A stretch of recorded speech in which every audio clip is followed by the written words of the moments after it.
12 jurors in a Kenosha, Wisconsin courthouse spent the day deliberating the fate of Kyle Rittenhouse. He, of course, is the 18-year-old who last year brought an AR-15 to protests in Kenosha. In the span of 3 minutes that night, Rittenhouse killed 2 people and maimed 1 more.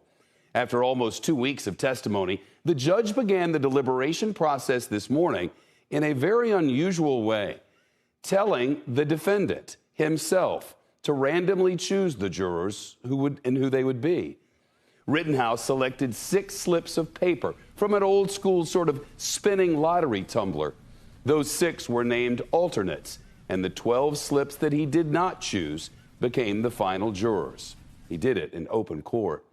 As they approach the 9th hour of deliberations, including a lunch break, there are a few clues as to how it's going. Really, the only word from the jury: requests for enough copies of the jury instructions that every member of the panel could have one.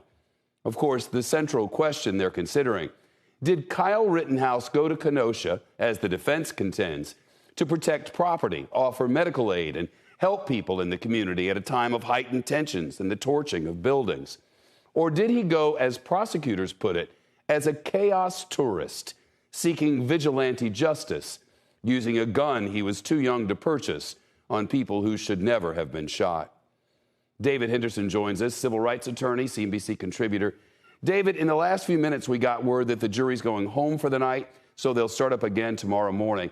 But the dramatic dismissal of jurors carried out by the man charged with homicide.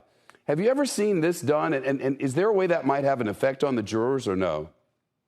Shep, never. No one seems to think this is normal except for lawyers born and raised in Wisconsin.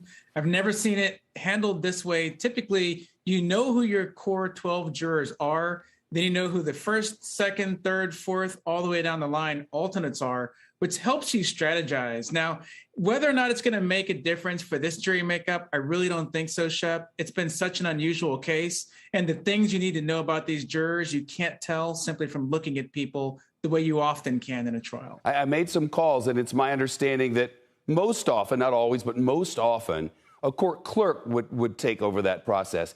And I just wondered what you felt like the optics of that would be for that jury.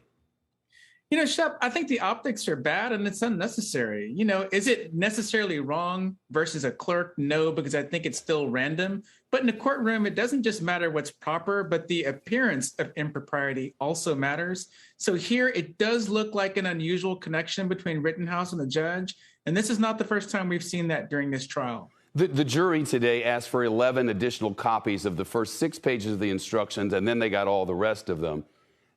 The instructions, by the judge's own admission, were confusing. But does this go right back to that point to suggest maybe this jury is too?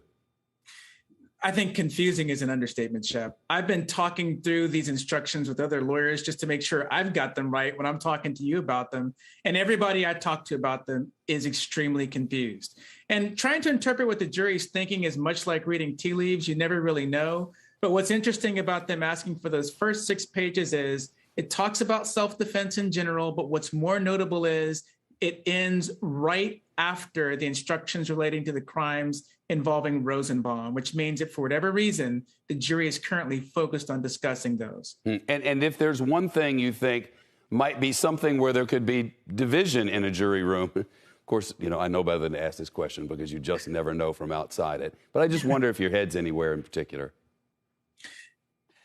It is, and I think that they're really torn on how to interpret the crimes involving Rosenbaum, and I think that there's very good reason to understand why. Again, this jury charge, when I say charge, I'm talking about the instruction on the law that was given to the jury, is 36 pages long, and it folds back over itself several times in terms of just making it downright confusing. On top of that, the way prosecutors chose to indict this crime is also really confusing because the jury's got to go step by step in terms of assessing several different types of crimes that involve different mental elements. And that's confusing for law school students, let alone jurors.